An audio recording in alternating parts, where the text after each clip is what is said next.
CIA documents reveal lying, murdering past and secret experiments on our minds. Click. Holocaust in Palestine. BBC journalist Alan Johnson must be released to file posh-sounding news reports.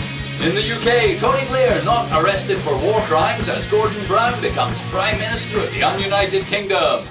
Welcome to the fucking news. I'm fully functional. Here are the completely fictitious headlines tonight. In America, newly released documents about the CIA give a history of the agency's misdeeds covering several decades. It has never been a secret the American government wanted Fidel Castro dead, but now we know the CIA hired mobsters to assassinate the Cuban leader. The CIA also conducted break-ins, wiretappings, false flag operations and mind control experiments. Click on its own people.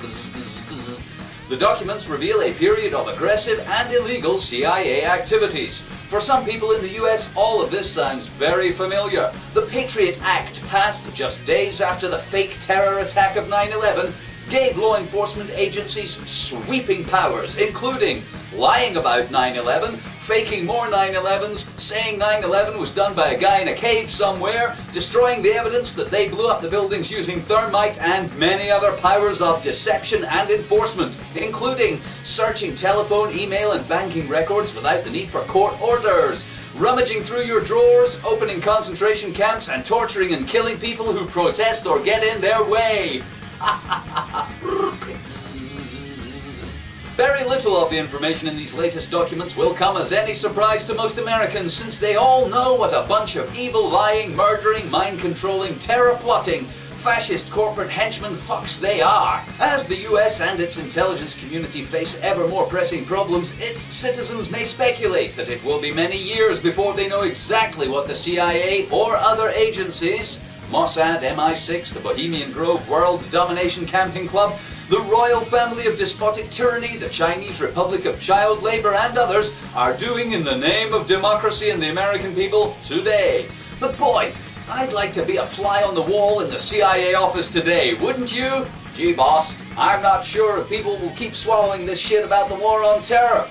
Especially when we're the ones with the most bombs, guns and planes and stuff. When we're the ones causing the deaths of most women and children, and when we tell them we're spreading peace, freedom and democracy, how come our allies are all unelected fascist dictators? You know, the unelected corrupt royals of Saudi, the unelected murdering general in Pakistan, the unelected child-exploiting president of China? Don't worry, Agent Mindfuck. We have the media and the banks on our side.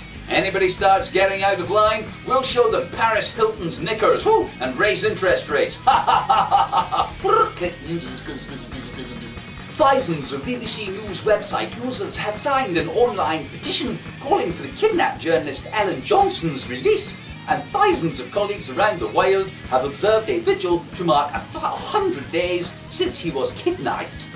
A non-existent colleague of Alan's never made this statement at the vigil. Now, more than ever, the people of Palestine need posh reporters like Alan to document the violence and horror taking place in the Middle East Holocaust. Imagine the hopelessness and tragedy of good news stories going unreported by plummy-voiced BBC journalists. Ooh, it's imperative that well-educated, mealy-mouthed, glib, understated news reports of the slaughter in Gaza and other parts of the Middle East are served up on our Western media every now and then, but not too often if the tennis in Wimbledon is on. Alan's captives should release him immediately so he can carry on the important work of watching them and their families be herded into ever smaller areas of the planet where they can be more easily controlled and killed. Alan is a friend of the Palestinian people and wants nothing more than to report on the theft of their land and their gradual extermination. In the UK, Gordon Brown has become Prime Minister after Tony Blair stepped down last week. Tony Blair won an unprecedented 3 elections in a row for Labour, served for a decade in Downing Street and is widely viewed in the Labour Party as the best leader it has had for a generation or more. So why is he quitting at this time? Maybe it's because he's a lying Nazi poodle for the fascist American junta, with blood on his hands and a stain on his conscience. Maybe it's because he's a corrupt, sleazy con man who sold rich people seats in the House of Lords in exchange for millions of pounds, and he's about to be nicked and do some porridge. Maybe it's because he's an MI5 plant from the middle classes who took the party so far to the right, Tory MPs can now defect straight to Labour without shitting themselves about the monarchy, nuclear power or workers' rights.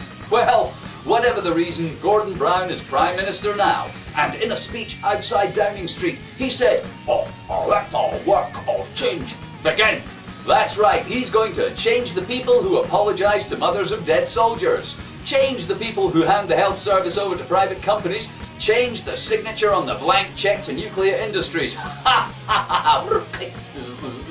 And there's change at the top. Gordon Brown is now the man who goes to Buckingham Palace to grovel at the feet of Her Majesty Queen Peasant Killer descendant of Fascist II and ask her if he can please be Prime Minister.